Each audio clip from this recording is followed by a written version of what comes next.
Како ќе се трошат парите од Европската Унија за борба против пандемијата? Дали некој ги става под лупа и сегашните трошења од ковид фондот?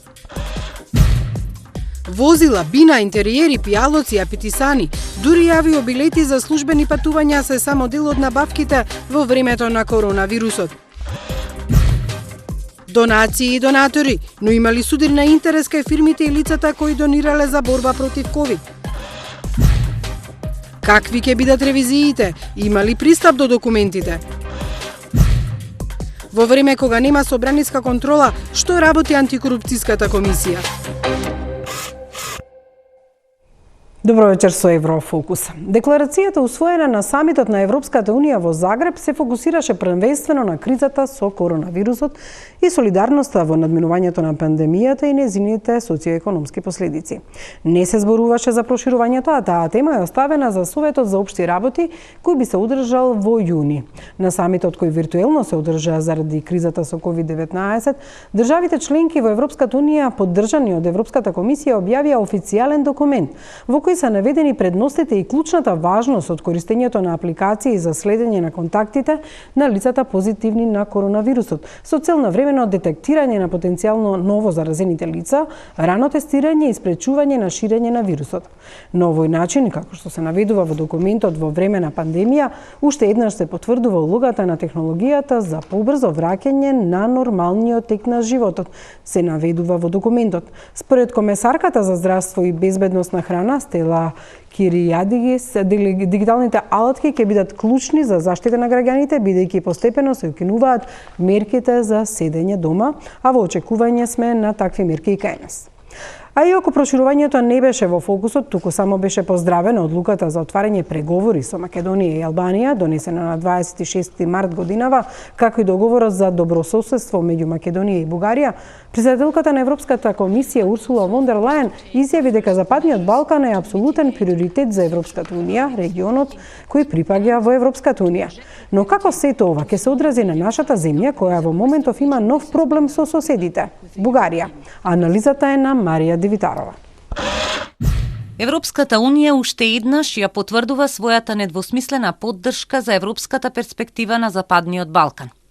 Оваа реченица, напишана во првата точка од така наречената Загребска декларација по самитот ЕУ Западен Балкан, е идентична со зборовите напишани во декларацијата од самитот во Софија пред 2 години. Унијата повторно ги нарекува 6 земји од Западен Балкан партнери, никаде не го спомнува проширувањето, ниту пак пишува за заложби за редовни самити меѓу Унијата и балканските земји. По самитот кој се одржа во сенка на кризата од пандемијата со коронавирусот, се отвори прашањето дали балканските земји треба да бидат задоволни со оваа декларација. Целата Загребска декларација е доста млака и сметаме дека Европската Унија воопшто не беше амбициозна овој пат. Дури не ни одговори на реалностите да ги регистрира промените што настана, например, одлуката за почеток на преговорите со Македонија и Албанија. Така што навистина се гледа тука една стагнација во однос на самото изразување фразеологија во однос на проширувањето и регионот во целина. Европскиот дописник на телевизија N1 Никола Радишич вели дека многу работи се сменети кога ќе се види завршната декларација во однос на нацрт декларацијата, но додава дека бриселските дипломати декларацијата ја толкуваат како јасен сигнал дека проширувањето и натаму е живо.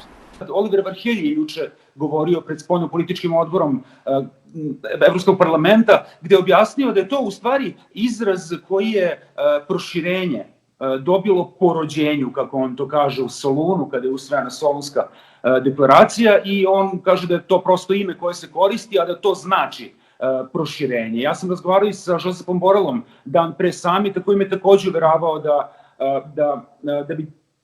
je to ta priča, dakle da se radi o proširenju, da se radi o EU perspektivi regiona i da je mesto regiona u Европској Унија. Македонската влада е задоволна од завршниот документ на Загребскиот самит. Велат дека доволно силен сигнал е што овој самит воопшто се одржа. Мислам дека ова е одличен сигнал, затоа што прво беше под прашање дали воопшто треба и кога ќе се одржи овој самит во овие услови, а второ, овој самит не беше предвиден да биде самит на кој што ќе се донесуваат одлуки или ќе се дискутира за проширувањето на Европската унија. Сепак во декларацијата во последен момент се внесени и договорите со Бугарија и Грција и Унијата бара видливи резултати во нивното спроведување. На прашањето може ли ова да се толкува како победа на Бугарија или како вообичаен речник на Унијата кога станува збор за добрососедските односи, Јорданова одговара дека не може да се толкува по принципот на исклучивост.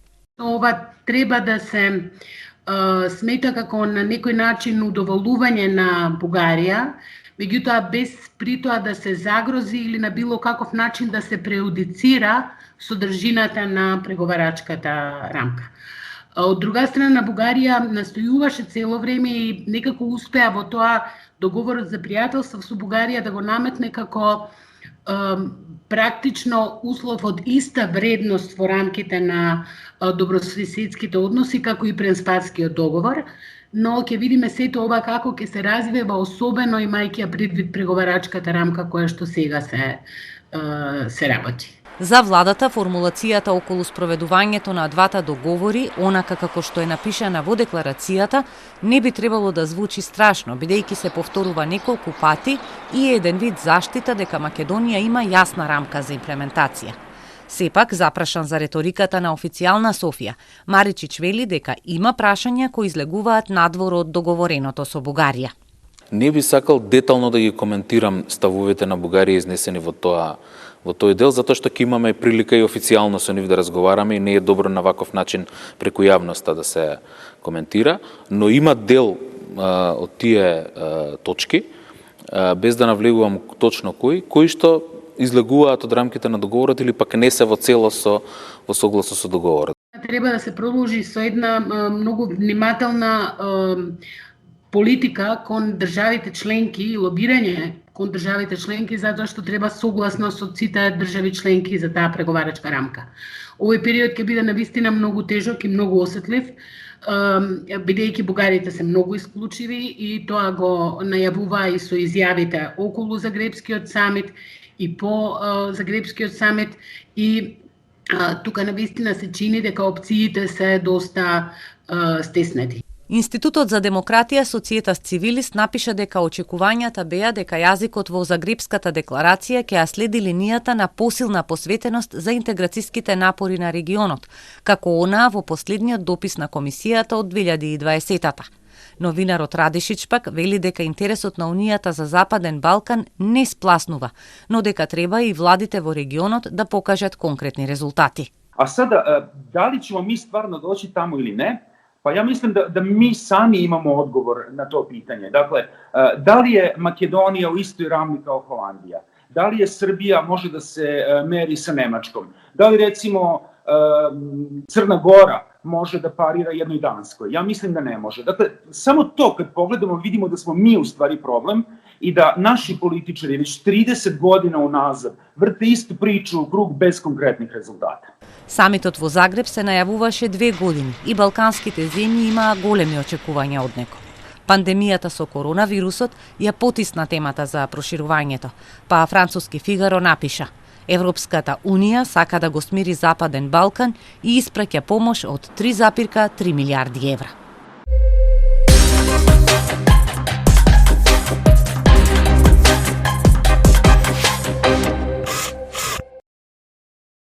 $3,3 милијарди евра помош кои пристигнуваат за борбата против пандемијата во регионот се предмет на многу строги контроли од страна на Европската Унија. Комисијата најави дека многу внимателно ќе го следи патот на фондовите кои ќе пристигнат во земјите на Западен Балкан. Тоа значи ревизија и воспоставување на контролни механизми за да се пресретнат евентуални злоупотреби, а доколку има сомнеш за тоа, ви се отвориле истраги. Од крајот на април земјите од регионот не треба повеќе да бараат посебни дозволи за увоз на медицинска опрема потребна за борбата против вирусот. Но како е кај нас? Ке се прави ли ревизија на трошењата? Со мене во студиото е Максим Ацевски, главен државен ревизор. Добро вечер, господин Ацевски, ви благодарам што дојдовте во Еврофокус на оваа тема. Како што веќе најавив, и овие фондови кои ќе ги добија Македонија од Европската Унија ќе бидат ставени под нивни мониторинг. Меѓутоа, до додека трае оваа пандемија и кај нас, многу прашања останаа отворени, особено за нас новинарите кои што ги следиме информациите и гледаме дека немаме добар впечаток дека е се транспарентно. Каков е вашиот впечаток, генерално прашувам како ревизор, кога ги гледате сите овие извештаи за набавки, било да се јавни набавки или пак извештаи за добивање на донации и помош, па еве имаше една афера која што е во светски рамки за тоа како нешто што е изработено во Кина, а тоа се брзите тестови, например, препакувани во Холандија стасале во европските земји. Добро вечер и вам, добро вечер до гледачите на Телма телевизија. Пред да одговорам поставеното прашање, би сакал да изразам благодарност за целокупните здравствени работници во нашата држава и сочувство до семејствата кои што изгубија член од своите семејства. Секако дека се наоѓаме во услови на пандемија која што ниту нашата држава не ја заобиколи, секако како Врховска ревизорска институција во континуитет ги следиме активностите не само со оваа епидемија, него и во преходните периоди. Секако дека секој денар потрошен на даночните обврзници и секој денар потрошен од обезбедени донации од меѓународните организации од Европската унија ќе биде предмет на ревизија од страна на Државниот завод за ревизија и во овие услови постојат, еве, се согласувам со вас дека во суштина и новинарите и други засегнати страни, вклучувајќи ги невладините организации, имаат огромно учество во правењето еден вид притисок за зголемување на транспарентност, отчетност и одговорноста во користењето на тие средства. И токму ова активност која што произлезе со препакувањето на самите вакцини во суштина испаѓа од невладини организации преку истражувачкото новинарство, во кое што кажува дека самиот граѓански сектор и самите новинари имаат клучна улога во оваа активност. Несразмерно на визави оваа активност, Државниот завод за ревизија како Врховска ревизорска институција будно ги следи сите овие активности, будно ги следи не само во овој период, него и во преходните периоди, каде што во суштина во континуитет јавното здравство било предмет на ревизија и сме давале своји согледувања и видување, односно препораки за подобрување на состојбите. Токму еден таков извештај е направен во 2015 година и тоа е сочинет од вас ревизорите. Неговото име е конечен извештај конечен извештај од ревизија на успешност капацитетите на Република Македонија за ефикасно справување со епидемии. И во тоа време вие точно кажувате во заклучоците што треба се да направи, особено Министерството за здравство, за ако се случи епидемија, да можат да постапуваат и во делот на финансиите, бројот на вработени, капацитетите и слично. Што беа препораките еве од тој извештај и колку тоа е исполнето? Морам да кажам дека најголемиот дел или најголемата заложба на Државниот завод за ревизија во суштина е доследно почитување на дадените препораки од страна на субјектите предмет на ревизија. Точно со ова ревизија во суштина Државниот завод за ревизија, поучен од преходните епидемии, направи ревизија на успешност во која што сакаше да даде додадена вредност и насоки на надлежните државни органи за преземање на потребните мерки и активности за во една слична или идна пандемија, која што еве после 6 години не се случи, да не се повторат одредени состојби кои што се повторувале во преходниот период, а тоа е епидемијата со грипот и така натаму и така натаму.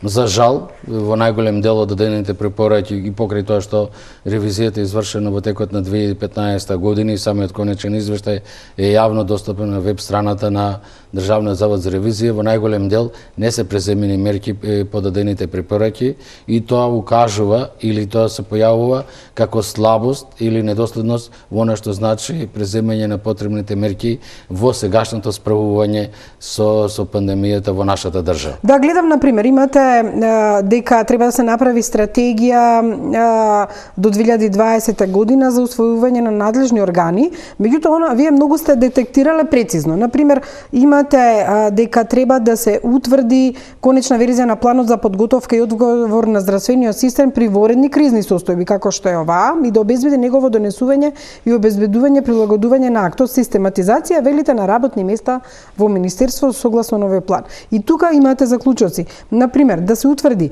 дали има недостаток на болнички кревети и каде. Каква е старосна структура на лекарите и каде треба да има нови специјализанти. Значи, вие практично сте ми ја утврдувале стратегијата на некој начин што треба све да наведат. Потоа надградување на системот за поднесување поединечни пријави за заразни болести и замена на досегашното поднесување на пријава по пат на доставување на хартиени образци, значи да се дигитализира системот. Имате проценка на адекватноста на постоечките простории, дадени на располагање за карантинско сместување на лица во рамките на пријавените точки за влез во земјата и во случај на потреба и слично. И сега и некои други работи, значи вие тука сте навеле, еве да мислам дека има 17 чинам препораки заклучоци. Колку од ова е исполнето, затоа што еве секојдневно гледате како се извршува карантина, дали има болнички кревети, дали имаме капацитети и стручни лица и лекари и слично. Како она што сте го напишале, дали го гледате сега на терен? Видете, ние од ревизорски аспект многу јасно го детектираме. Целокупната јавност е сведок дека сето она што сме го детектирали во суштина се појави во пракса. Дека во суштина зборуваме за потребните капацитети човечки ресурси. Ако погледнете тогаш што сме напишале во 2015 година и еве за ваше информирање, за информирање на гледачите на Телма телевизија по широката јавност, за недела веќе испадни конечен извештај кој што се однесува на ефикасност односно на мерките, активностите за специализација и условите за специализација во нашата држава. Точно испаѓа констатацијата дека во суштина државата има проблеми со соодветен кадар во одредени области и со старосната структура. Значително имаме одлив на млад кадар кој што во суштина представува еден од клучните проблеми кој што е наведен во самиот ревизорски извештај. Потоа кажуваме за капацитетите во услови на епидемија, што навистина се покажа како недоследност, дека навистина нашата држава, доколку се појави сепак благодарност до надлежните органи што успеа на одреден начин да се справат, да нема такви масовни последици од самата епидемија, меѓутоа доколку имаше поголеми масовни заболувања и така натаму, капацитетите на соодветната клиника се ограничувачки и тие според тогашните состојби се некаде околу 180 болнични кревети и така натаму, и затоа како Државен завод за ревизија кажуваме дека треба да се преиспитаат капацитетите на таа клиника. Да, интересно е што сте навеле дека треба да се обезбедат неопходни финансиски средства за воспоставување на ниво на 3 за безбедност на лаборатории во согласно со нацрт акцијскиот план за јавно здравство. Видовме дека во текот на самата пандемија и во текот на самата криза државата допрва правеше услови за отварање на уште 2 лаборатории, тоа беше на ветеринарниот факултет и на судска медицина во недостаток на лаборатории што вие сте го укажале. Се надевам дека ова ќе представува добра лекција за идно постапување континуирано, не само во овој ревизорски извештај, и во секој ревизорски извештај, не секоја јавна здравствена установа каде што правиме ревизија, укажуваме во однос на она што значи пополнетост на човечките ресурси, во однос на она што значи софтверски апликации за водење на материјално-сметководствената евиденција, посебно од аспект на она што значи располагање со опрема и располагање со лекови, заштитни маски, заштитни ракавици и друг потрошен материјал кој што е многу клучен во овие услови. Отсуството или недоследното почитување на одредбите од Закон за здравствена заштита, каде што е уредено со член 92г, каде што бара секоја јавна здравствена установа да воспостави таков систем за да се обезбеди национален систем за евидентирање на материјалните средства, и воедно со истиот закон е воспоставена обврска за евиденција на целокупната опрема со која што располагаат јавните здравствени установи, предизвика да надлежното министерство има отсутство на точни и веродостојни информации за она што располагаме. И затоа, например, се појави недостиг на одредени заштитни средства во текот на справување вие тука сте навели епидемијата. како треба да се комуницира, дека треба да има усогласена комуникација на ПЗУ и Министерството кој треба тоа да го координира. Дури се навеле дека особено внимание да се обрне на тестирање на оперативните планови за справување со пандемски грип, како и подготовки за справување со кризни состојби и епидемии од пошироки размери. Значи, точно сте им укажале во 2015 дека може да се случи пандемски грип. Самата ревизија беше спроведена по епидемијата од мислам дека беше птичиот грип, ако не грешам. И во суштина врз основа на тоа, за да не се повторуваат грешките, заклучивме морам да кажам дека јас бев раководител на секторот со кој што раководеше со оваа ревизија и се гордеам на утврдените состојби благодарност до ревизорскиот тим кој што учествуваше во самата ревизија. Меѓутоа жалам што понекогаш самата администрација недоволно сериозно ги сваќа нашите препораки и недоволно сериозно пристапуваат кон нивна имплементација. Велам, доколку се преземат одредени мерки по дадените препораки содржани во ревизорските извештаи, секогаш можеме подобро да се справиме во однос на тоа што го правиме, да речеме денеска или тоа што ќе го правиме во понатамошниот период. Ќе направите ли контрола на успешност како се справиле со оваа епидемија за да проверите што од тоа примениле и за да укажете конечно да нема грешки? Видете, ние во суштина ќе направиме ревизија на преземени мерки по дадените препораки на самиот конечен ревизорски извештај на дадените препораки, но во исто време, бидејќи се подигне сомнеш за начинот на користење на средствата и така натаму, и покрај тоа што владата на нашата држава континуирано прави пресконференции, има безброј заклучоци во кои што наложува на надлежните служби на владата за комуникација постојано да информираат јавноста, наложува на надлежните министерства постојано да информираат за случувањето преземените мерки. Гледате и самиот министер континуирано дава информации, меѓутоа понекогаш затајува самата администрација. Еве лично ќе ви кажам примерот, каде што да речеме јас како главен државен ревизор лично барав од надлежното министерство да изврши апдейтирање на информациите кои што се однесуваат на дадени на правните субјекти кои што дале донации. Незамисливо е надлежното министерство да не може, односно самата администрација во надлежното министерство да изврши апдейтирање на податоците за давателите на донација повеќе од 2 недели. Да, затоа што тие најавија дека ги дадете, како пример може да видиме и вие како главен државен ревизор дадовте донација, дадена е донацијата и таа е објавена на вашиот веб-сайт. Таму и јас ја најдов на веб-сајтот дека сте дали донација. Меѓутоа, укажувањето ваше е во смисла на тоа да се спречи понатамошен можеби судир на интерес, доколку фирма или поединец добија за возврат некоја сделка за набавка на маски или друга опрема, независно дали е во ковид или не, или во која смисла мораше Министерството за здравство, како што вие сте направиле на вашиот веб-сајт, да ги објави така сите донатори? Јас мислам дека пред се чувство на одговорност на секој од сите нас, вклучувајќи и мене како главен државен ревизор, меѓутоа и сите вработени во јавниот сектор и сите менаџери во приватниот сектор како општествено одговорни, да во оваа ситуација помогнеме на државата да се справи успешно со пандемијата, бидејќи се работи за животи.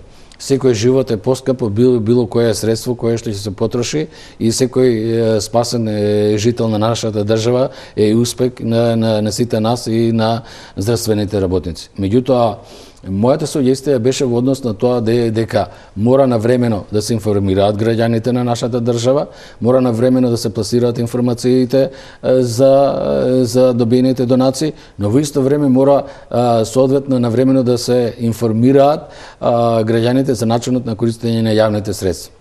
Мислам дека далеку подобро ќе беше пристапот, доколку надлежниот орган во рамките на Министерството за финансии на својата веб страна, бидејќи според нашите истражувања во периодот од 1.3.2020 година до 5.5.2020 година има склучено 3364 договори.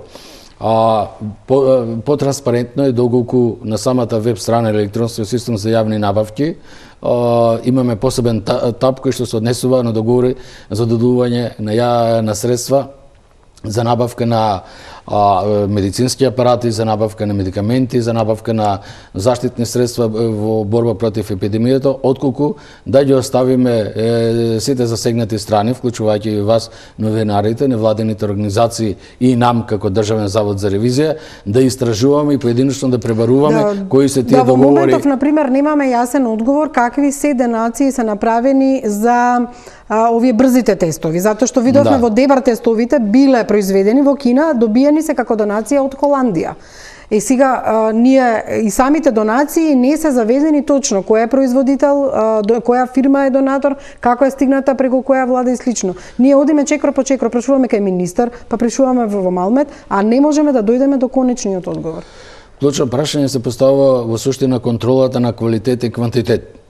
Меѓутоа сметам дека во интерес на јавноста, се надевам дека тоа ќе представува една јавно дадена препорака на надлежните органи дека во услови кога започнавме во преземање на мерки и активности за набавка на средства согласно заклучоците на владата на нашата држава за заштита на вработените и заштита на граѓаните на нашата држава, да имавме точно пропишани одредени образци по кои што договорните органи би можеле да постапуваат и да додадуваат договори за јавни набавки.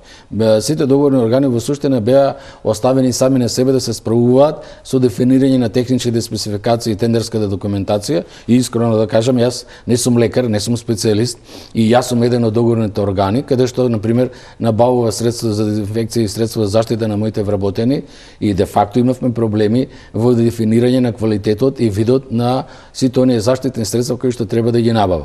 Доколку државата, односно надлежниот орган и испаднеше со одредени дефинирани образци кои што сите договорни органи би можеле да ги користат и јасно се кажеше бидејќи самите сте сведоци дека имаме разни толкувања во јавноста кои што произлегуваат. Од една страна, само да се докажам, од една страна кажуваме дека треба да носиме заштитни ракавици, од друга страна испаѓа професор или собственик на фармацевтска куќа каде што кажува дека носењето на ракавиците не врши никаква улога. Тогаш се поставува прашањето зошто во суштина даваме јавни средства за набавка на ракавица кои тие не ја вршат својата функција или да исто беше и со маските со нивната цена. Меѓутоа за да стигнете до тракингот, до она што ви е потребно како податок, дали вие можете во моментов да добиете некакви документи и дали постои електронски систем, значи дали вие воопшто можете за да направите извештај, практично вие во моментов имам впечаток дека не можете онлайн да ги следите работите. Односно не може како се вршат набавките, така и да ги следите. Зошто е подобро да ги следите во моментов, а не отпосле не знаеме што и све ќе ви дава. Се согласувам со вас дека во суштина најдобар пример во вакви ситуации е да постапуваме во моментот на случување, а не експост. Меѓутоа, за жал, нашето законско решение во суштина дозволува да учествуваме по завршување на фискалната година, односно по завршување на самата активност, за разлика од другите искуства, да речеме, каде што во една Швајцарија, имаме тука, направивме истражување и континуирано во овие услови добиваме известување каде што главните државни ревизори испаѓаат со одредени констатации и видувања што направиле и на кој начин се справувале со преходни искуства кои што тоа ние сме го направиле во 2015 година. Еве да речеме, имаме пример во Швајцарија каде што во текот на 2001 година, каде што во спасување на една државна компанија, судот за ревизија учествувал директно во самата имплементација и полесно е да учествувате во текот на имплементацијата и може да дадете препораки во текот на имплементацијата кои што ќе бидат покорисни отколку да настапувате по завршување на целата активност. Дали тие имаат воопшто и посебно сметководство има за набавките сега за поврзани со ковид во институциите? Еден од заклучоците на главниот кризен штаб на нашата држава е сите државни органи да воспостават посебно сметководство за сите средства кои што се наменети за справување со пандемијата, односно со COVID-19, и мислам дека тоа треба да достојно да се почитува. Да, меѓутоа, иако имаат посебно сметководство, кај нас не постои дали утврдено со закон за да можат од сите документи да постои електронски систем каде што вие можете да влезете и да ви бидат доставени сите податоци, бидејќи по овој разговор со вас ќе бидат имаме дебата со антикорупцијската комисија и еден експерт во однос на тоа како се превземаат податоците и дали се превземаат податоците. Имаме влада која носи акти со законска сила бидејќи немаме собрание. Меѓутоа јас имам впечаток не само сега, генерално како ревизори вас не можете веднаш да ги добиете сите податоци што ви се потребни. Согласно законот не можете. Сосема сте во право. Главен или една од научените лекции во овој период е во суштина отсуството на електронска документација. Согласно Законот за сметководство за буџет и буџетски корисници нема буџетските корисници и единките корисници немаат во суштина обврска да создаваат или генерираат целокупната документација во електронска форма, него едноставно имаме софтверски апликации кои што се водат само деловните книги, а целокупните докази врз основа на кои што се водат или евидентираат трансакциите во деловните книги е во суштина во хартија. Тоа укажува на потребата дека државата треба да размислува во однос на воведување и изменување на законските решенија во кои што во една слична ваква или идна ситуација целокупната документација би била расположива на соодветен сервер, каде што ние со далеченско пристап би ја пресемала целокупната документација и непречено би извршиле ревизија на одреден субјект кој што би бил предмет или опфатен со годишната програма за работа. Тоа укажува дека треба да размислуваме веќе, како што рековте и преходно и самите представници на Европската Унија, дека треба да се размислува во сферата на дигитализација, треба да се размислува во генерирање на софтверски апликации, но и треба да се размислува во насока на менување на законските решенија кои што бараат хартиена, а не електронски воспоставена евиденција и докази, односно генерирање на електронски документи, и секако менување на самиот закон за државна ревизија, во кое што се надевам по спроведување на парламентарните избори во нашата држава, ќе пристапиме кон менување на нашиот закон, односно на законот за државна ревизија, во кој што ќе го уреди начинот и можноста Државниот завод за ревизија да учествува во самата имплементација, односно ревизија во моментот на давање на одредени или преземање на одредени активности, а тоа да речеме еве сега давањето на државната помош на приватните компании и така натаму. Да, тие ќе бидат објавени од понеделник најавија, па ќе видиме. Меѓутоа за крај прашањето, со оглед на тоа што се случи кај нас да не функционира собранието во услови кога владата може да донесува уредби со законска сила. Мислам дека единствени корективи кои остануваат се антикорупцијската комисија и вие ревизорите. Од друга страна, вие не можете онлайн да ги следите работите. Како ќе успеете да направите ревизија на сето ова и кога? Ние ќе направиме ревизија во текот на 2021 година врз основа на критериумите, а тоа е критериумот материјалност и значајност за државата. Материјалност значи од аспект на вредноста и она што значи значајност, додадената вредност со самата ревизија. Не би правеле ревизија на нешто што нема да даде додадена вредност, но би направиле ревизија на оно што значи додадена вредност, еве, например, на самата ревизија која што е спроведена во текот на 2015 година и која што сме дале одредени препораки и кои што би требало да бидат имплементирани, но за жал се покажува дека не се имплементирани, и во таа насока би преземеле активности врз основа на критериумите кои што ги имаме на располагање за утврдување на субјектите предмет на ревизија, водејќи со тие критериуми ќе бидат утврдени субјектите предмет на ревизија и секако дека целокупната оваа помош и овие донации и фондовите од Европска унија исто така се може да стават под лупа на ревизијата. Апсолутно ќе бидат предмет на ревизија и секако ќе биде известена јавноста, но за жал со закъснување во одреден период. Тоа е најголемиот проблем што вие немате одврзани рација во моментот како се набавуваат да речеме маски, ракавици, опрема, така да правите ревизија. Како доаѓаат донации, така да ги ревидирате и кои се донаторите и како се... За жал, тоа е во овој момент тако е законското решение и во овој момент не можеме ништо повеќе да направиме од она што континуирано сме го давали како препораки. Будно ги следиме активностите, ги следиме и истражувањето правено. Меѓутоа морам да кажам, знаете како е. Се прават одредени паралели на одредени цени и така натаму, колку чинела одредена маска или колку чинела одредена ракавица и така натаму. Мора да го имаме фактот дека цените ги одредува пазарот, односно во услови на понуда и поборувачка. Вие во услови кога немате одредена понуда, вие ако имате поголема поборувачка, ако имате на залеха, например, 100 заштитни скафандери, на нашата држава се потребни 1000. Секој дека ќе имате зголемена цена и така натаму, и мислам затоа и имаше еден заклучок од страна на владата на нашата држава, која што ги замрзна цените на одредени средства за борба против пандемијата, за да можат и граѓаните со нормална цена да купат. Така да во суштината би завршил со следната реченица. Секогаш постојат индиции и секогаш постојат можности за појава на ризици од корупција, но секогаш сите ние, сите субјекти, сите граѓани, треба да се бориме таквите ризици да ги сведеме на едно прифатливо ниво.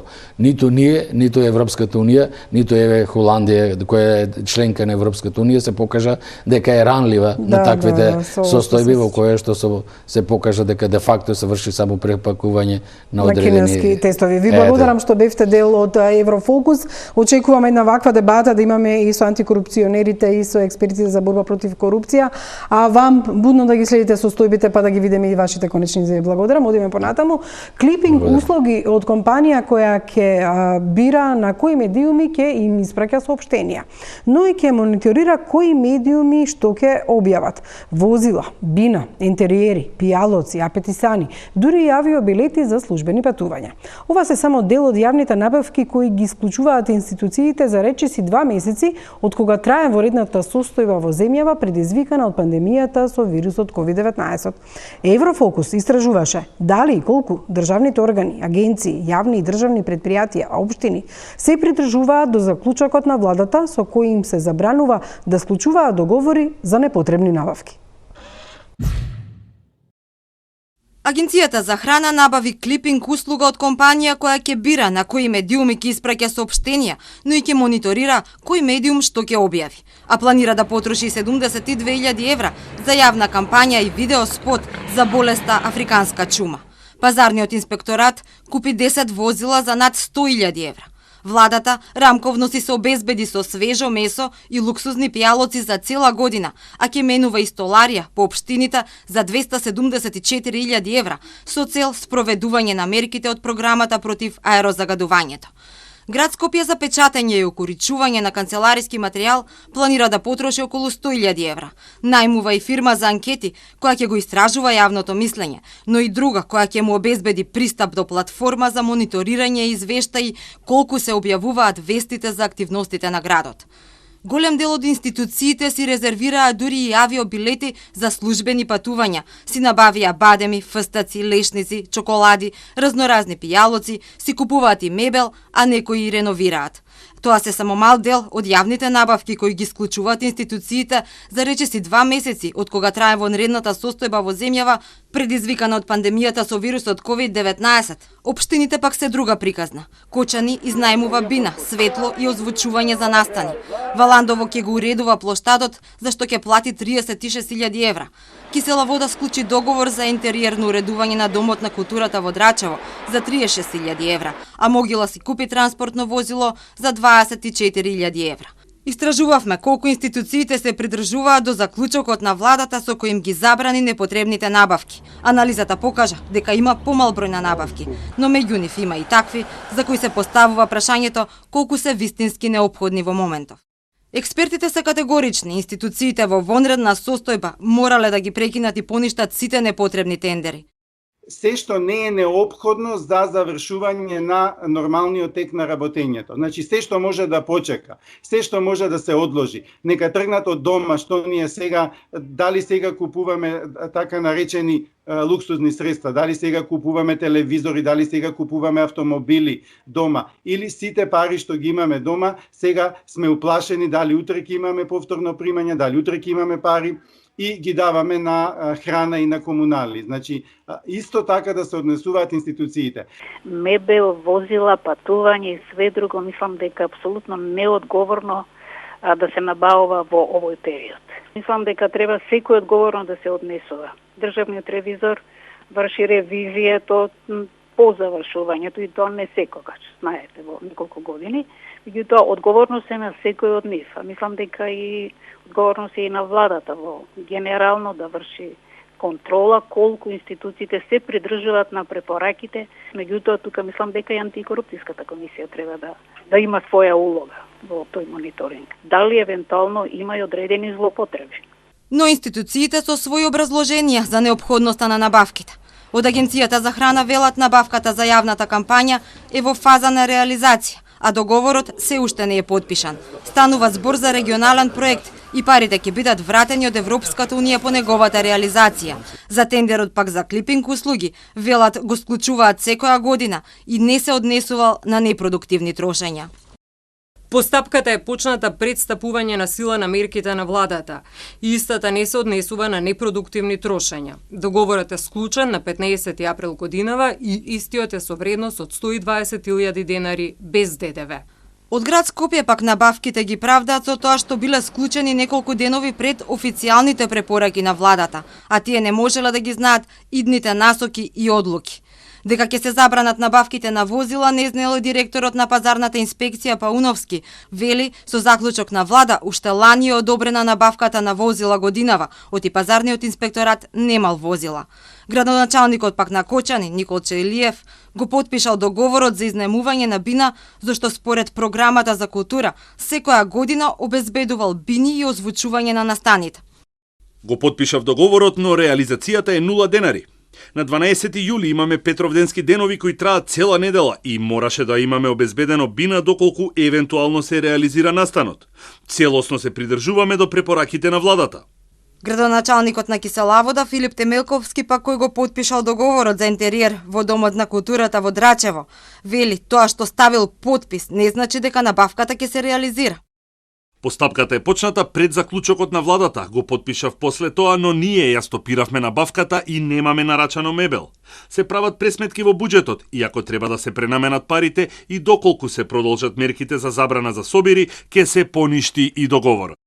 Инаку владата на почетокот на април ја донесе одлуката за времена забрана на најсуштинските јавни набавки, кои не се поврзани со справување со корона кризата. За сите други набавки требаше да се бара дозвола од владата. Од таму велат, во април е преполовен бројот на набавки, а се преполовила и нивната проценета вредност. По однос на бројот на пристигнати барања за одобрување, во текот на месец април пристигнаа вкупно 53 барања, од кои 39 не беа одобрени, а 14 беа одобрени. И додека институциите ги правдаат непотребните трошења во време кога едва и да работат, земјава за прв пат во историјата е во вонредна состојба. Македонија ја живее најголемата криза, која ја памети денешната генерација, а светот стравува дека ќе удри повеќе дури од големата депресија. Стопанството е на чекање и не знае дали ќе ја преживее, а дупката во државниот буџет се мери во најмалку 1 милијарда евра.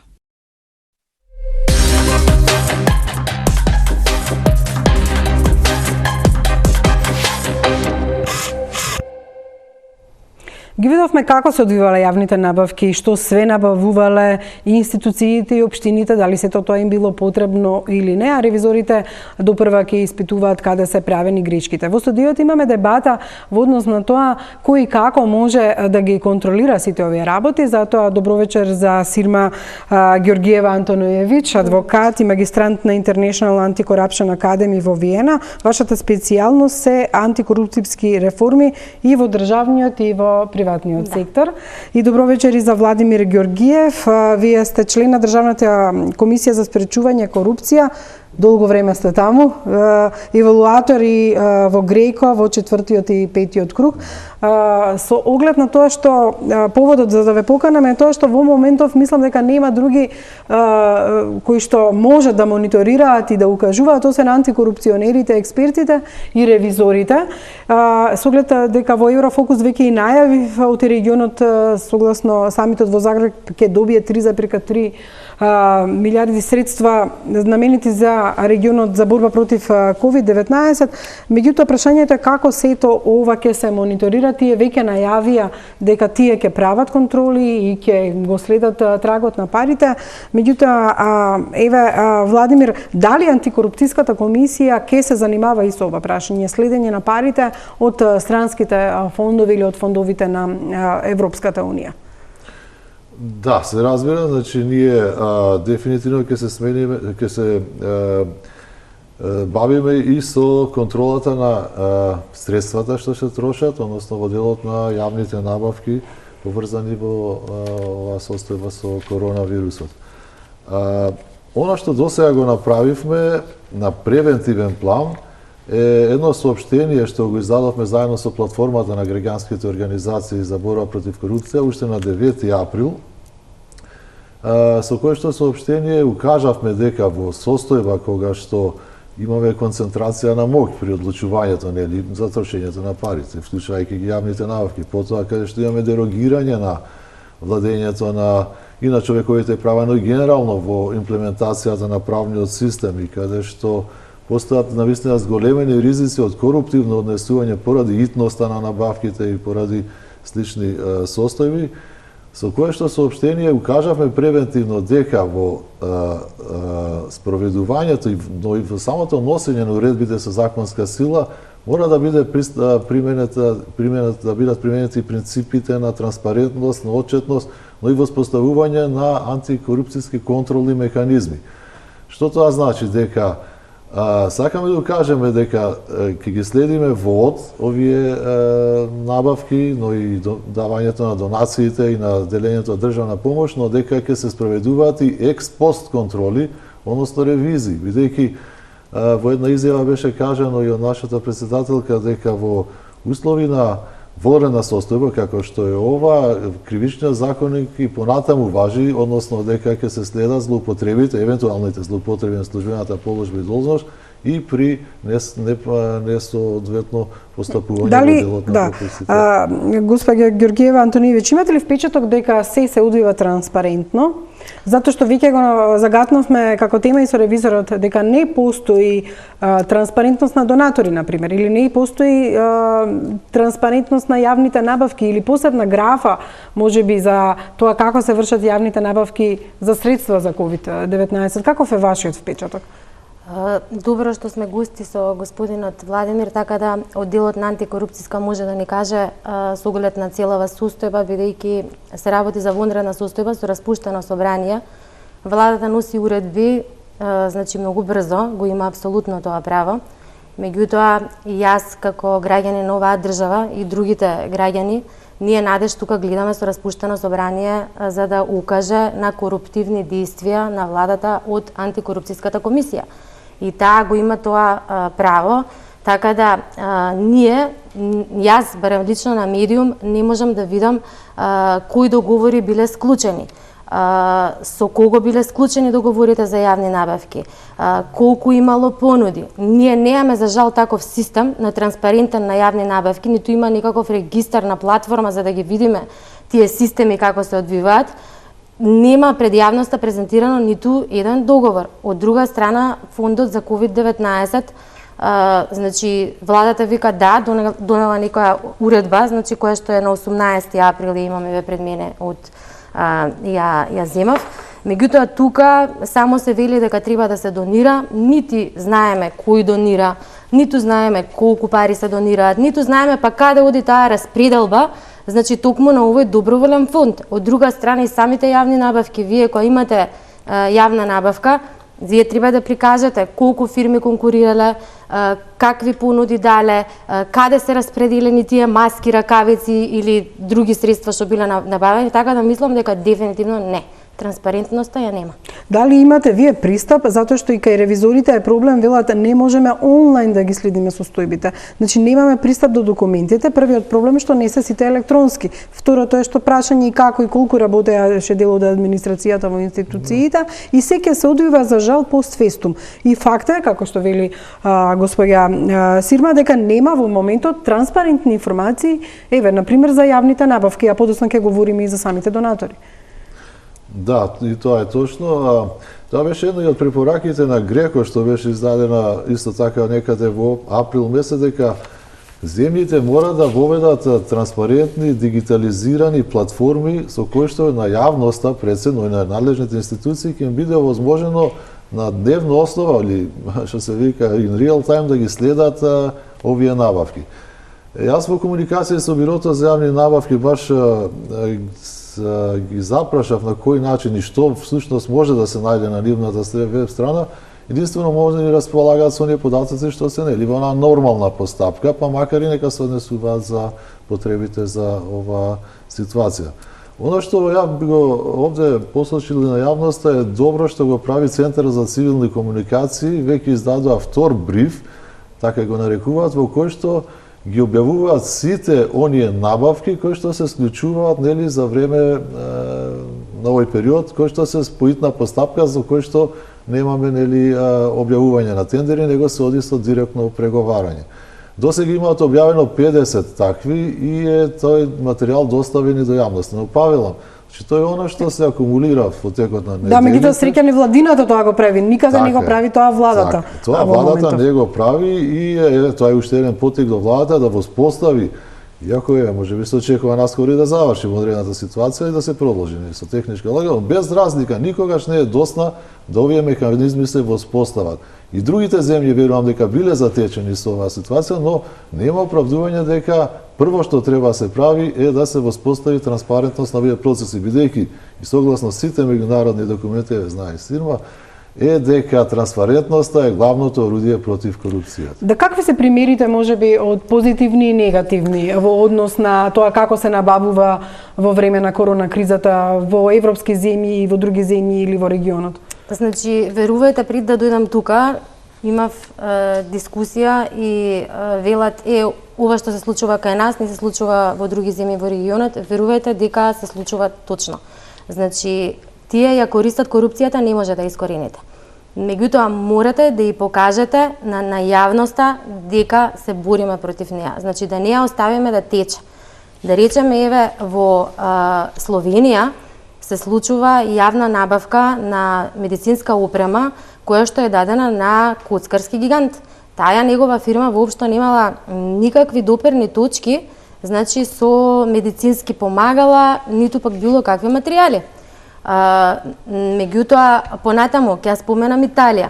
Италија јавната набавка за набавка на маски и ракавици ја доби фирма која што се занимава со земјоделство. И тоа се работи за суми милионски. Еве ги имам тука податоците.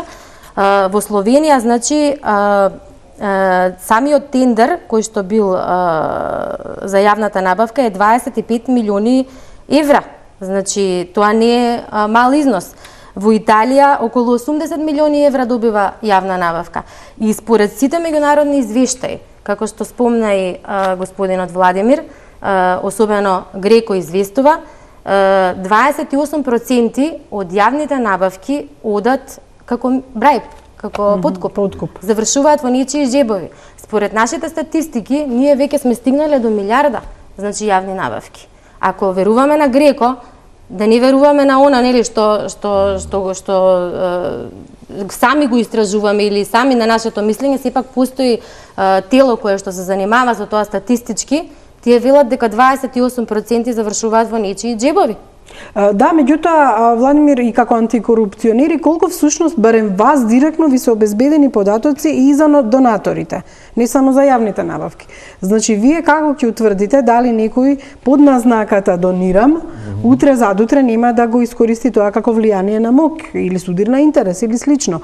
А согласно на овие податоци од Греко, навистина, ако така вели Греко, генерално што останува за нас да се сомневаме како е тоа во нашата држава, која сепак е се уште на едно ниско место во однос на борбата против корупцијата, и Фон дер Лајен повторно го повика регионот, особено двете земји, да работат на борбата против корупција. Да, кога сме кај Греко, токму тоа е една од нивните главни препораки, да се води сметка за судирот на интереси и лобирањето при добивањето на тендери или било што во овој период. Кај нас, значи ние еве што направивме како Државна комисија за спречување корупција. Уште на 16 април се обративме до сите надлежни институции кои што би можеле да ни достават податоци. И тоа токму специфициравме во нашите барања да бидат барем во Excel формат, да не бидат на хартија. Значи се обративме до Министерството за правда и токму вчера добивме одговор во делот на донациите, бидејќи тие се надлежни да ги водат оправданоста на донациите, односно дали е од јавен интерес. И навистина добивме еден добар преглед на кои се донатори, кои се корисници донации и дали е во согласност со јавниот интерес. Од јавноста не знае, 2 недели не е ажуриран системот на донатори. И тоа е навистина голем проблем во однос на следењето на самите донации. Нас, значи, ни го достави овој предлог кој што е заклучно со 24 април. После 24 април очекуваме дека ќе ни достават и еве до сега. Значи вие сте сега можете барем тоа да го истражувате во моментов. Втора работа, токму заради тоа што немаме и ние директен пристап, за жал, системот на дигитализација и поврзување со бази на податоци сме далеку назад и системот на операбилност не знам колку е функционален и во која мера. Меѓутоа побаравме исто податоци од СЕП што се однесуваат до странската помош и исто така вчера, ете случајно или не, го добивме и тој податок во некој си формат електронски, што допрва треба исто да го разгледуваме кои се донатори, дали е склучен договор, за која намена се донациите, значи тука се главните злоупотреби што може да се јават. Да, Силва, меѓутоа какви се искуствата или препораките со оглед на тоа што академијата е во Виена, каде што во Лаксембург, тоа е дел од Виена, значи. И тие самите имаат на својот вебсайт назнаки како треба земјите да се справуваат со антикорупцијските процеси за време на корона кризата.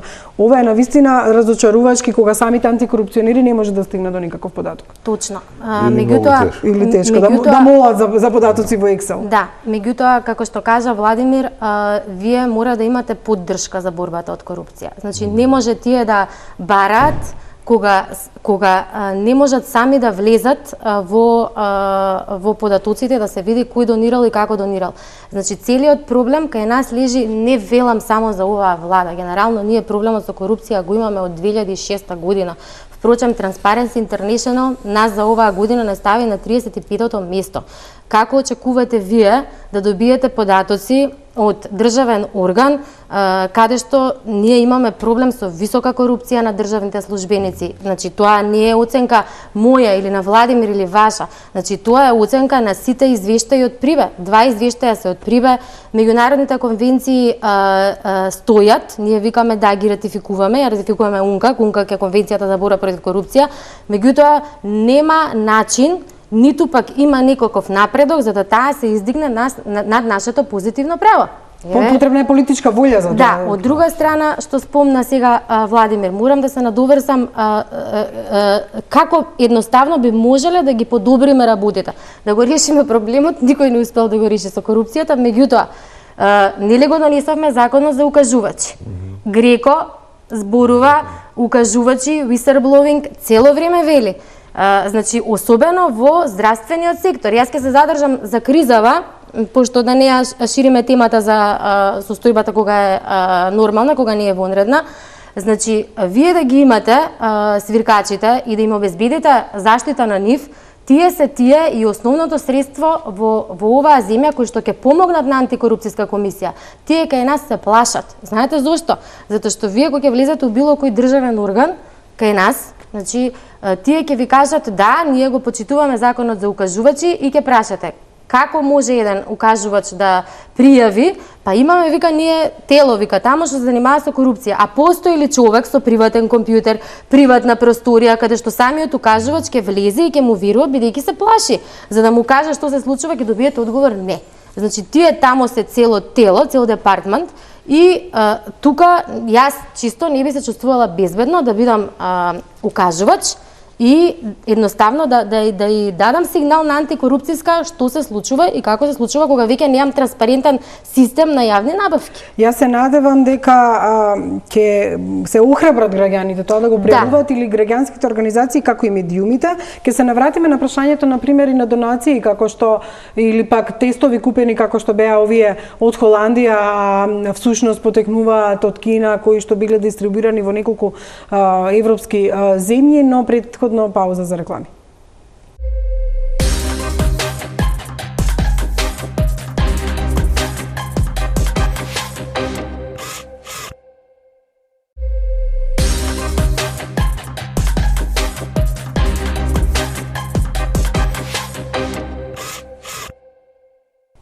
Се враќаме во студиото, она што овие денови беше афера на некој начин откриена од меѓународни новинари, меѓутоа и домашни, беше дека Холандија всушност продавала брзи тестови кои што потекнуваат од Кина, меѓутоа ги препакувала.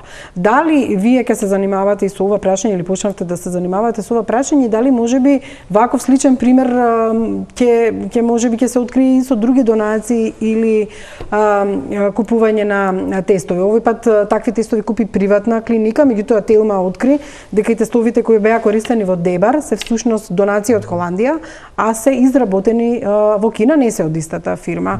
Ние не можеме во моментов да дојдеме до конкретни податоци за сите вакви големи донации. Дали некој не излажал како држава или дали некој нешто ни продал како а не е вистинито.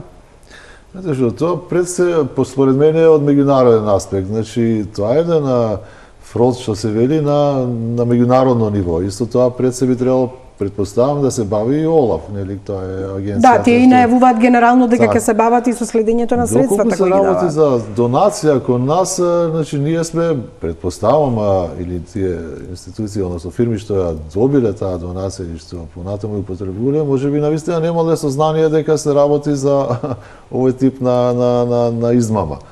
Дека Холандија може да препакува такви кинески производи или тестови и да ги потоа донира во други земји.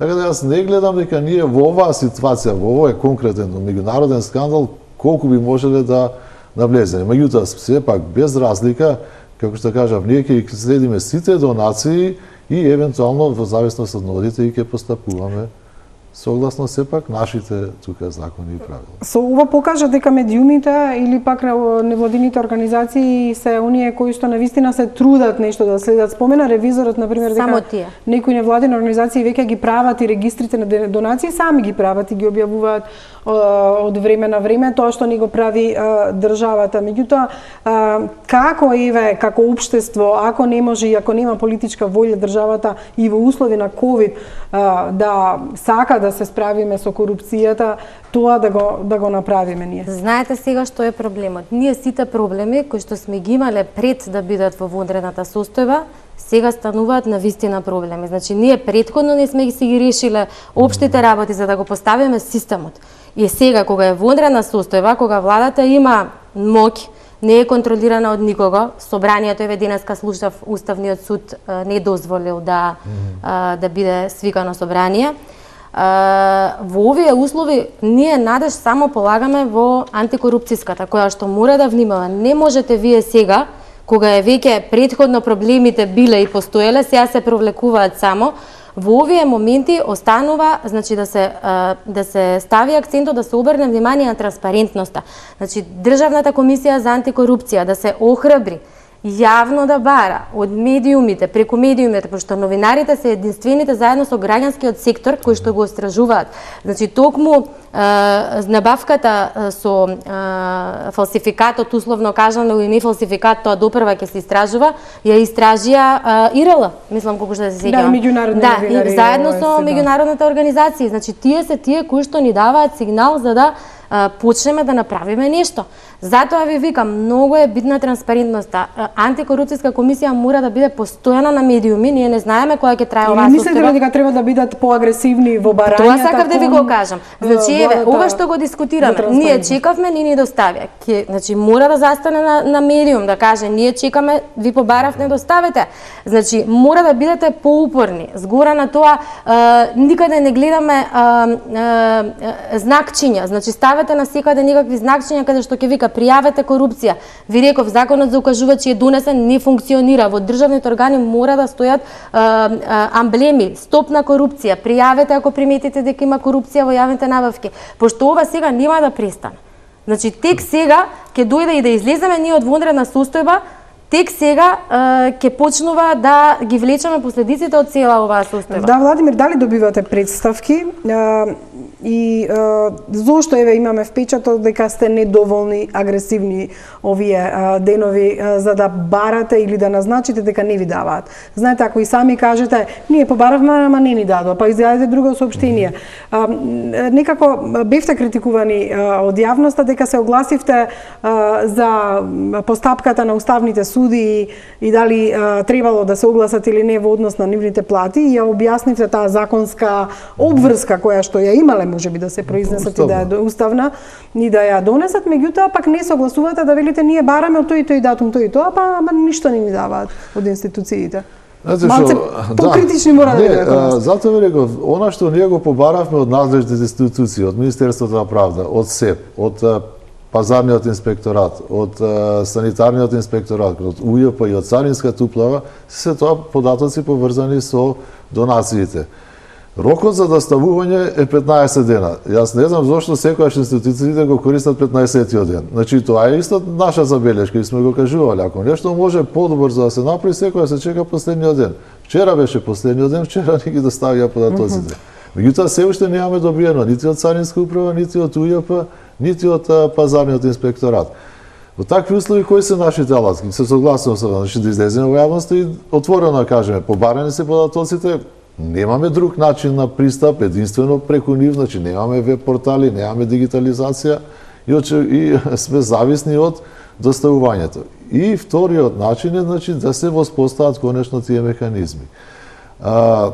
Сигурно дека нема да молчиме во овие ситуации, бидејќи се ова истни постапки, уредбите се од иден карактер, како се носат, така се објавуваат веднаш во Службен весник, има и веднаш примена. Меѓутоа, вие до сега не можете да откриете ништо зашто ви достанат податоците. Например, не може да ми наведете пример, откривме дека има судирен интерес кај тој и тој донатор. Или откривме дека таа фирма набавила, ама не било тоа како што треба. Не, бидејќи само што ги добивме податоците. Без разлика, ние отворивме еден предмет по наводи во медиумите околу добивањето на дозвола за употреба на едно средство за дезинфекција. Тој предмет го работиме, не би кажал против кого, сепак е отворен предмет и верувам дека многу брзо ќе излеземе во јавноста. Дали го работите по допрен глас и предметот каде што беше злоупотребено дека ракавици кои што биле на една од на клиниката за нефрологија извесен Баце ги продавал во дуќани и слично, не се откри кој всушност ги извадил пакетите од нефрологија.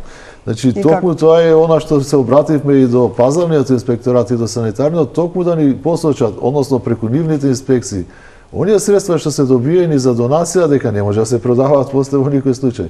Меѓутоа, тука очекуваме дека ќе се вклучат и органите за спроведување законот и оперативно, МВР, обвинителството, без разлика.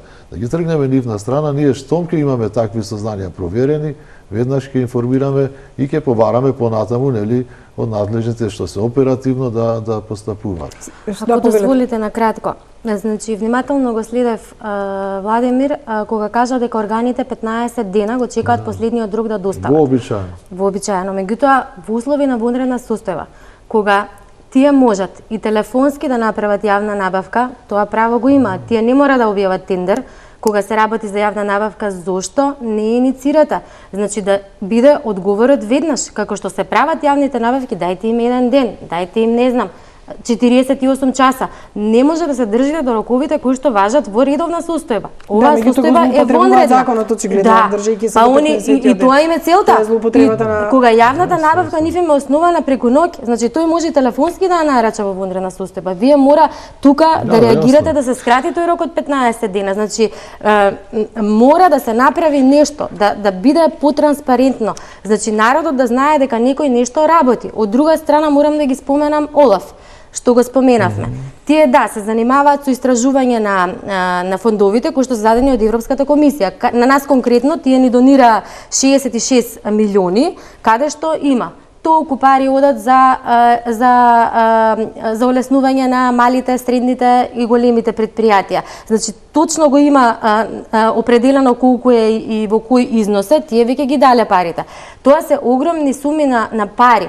Вие сметам дека треба да се позанимавате, тие пари се веќе дадени. Значи тие пари се веќе и дел од парите потрошени, пошто владата ги почна мерките, им дава на компаниите износи до 30.000 евра. Да, од понеделник ќе бидат објавени и за крај моето последно прашање. Колку вие како антикорупционери имате увид во ковид фондот? Ве прашувам на пример затоа што се случи парите наменети од донација од странска држава, членка на Унијата за колектор, да бидат пренаменети во ковид фондот и така проценува сега владата. Да. Значи и тоа зачудува. Зошто едни пари кои се наменети за едно да завршат тука? Дали вие имате увид и во тоа? Значи ние сметавме како и го искритикувавме тоа дека не е во ред тоа да го прават. За ако моето лично мислење дека верувам дека тоа е ставот и на комисијата, дека тоа не дозволи, бидејќи во најмала рака е спротивно на доброто владење.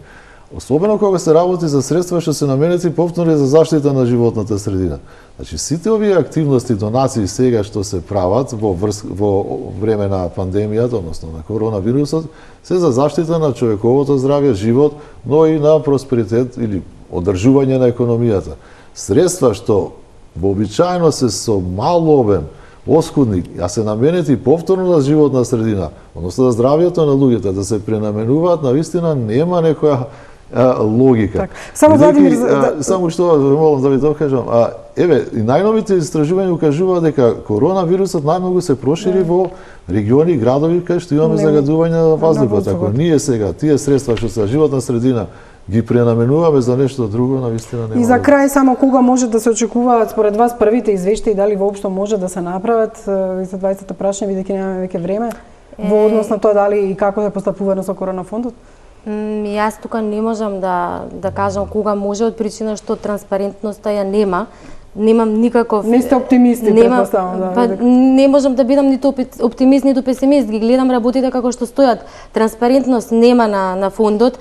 Ние не знаеме ниту кај се дадени парите, ниту пак ќе знаеме. Они може да објават во некаква форма, меѓутоа ние не го гледаме самиот почеток. Кој донирал? Каде се распределени, зошто се распределени, тоа треба сега да се направи, а не да го оставаме за воиднина. Јас само на многу кратко ќе ви кажам, во Австрија да ви кажам како тие направија, за да ги немаат овие проблеми со целата вонредна состојба, они го ангажираа, се вика нивна агенција Austrian Financial Market.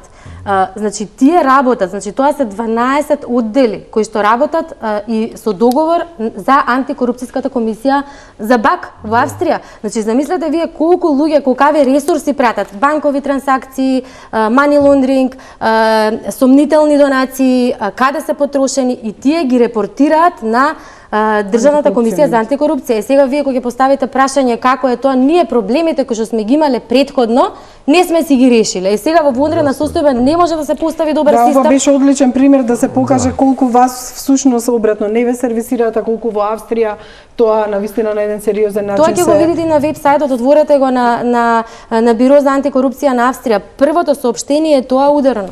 Ви благодарам и двајцата што бевте гости во Еврофокус. Времето за жал е лимитирано, но се надам дека следниот Еврофокус или топ тема би било токму на тоа дали имате првични наоди и кои се вашите извештаи во однос на прашањата за нетранспарентност.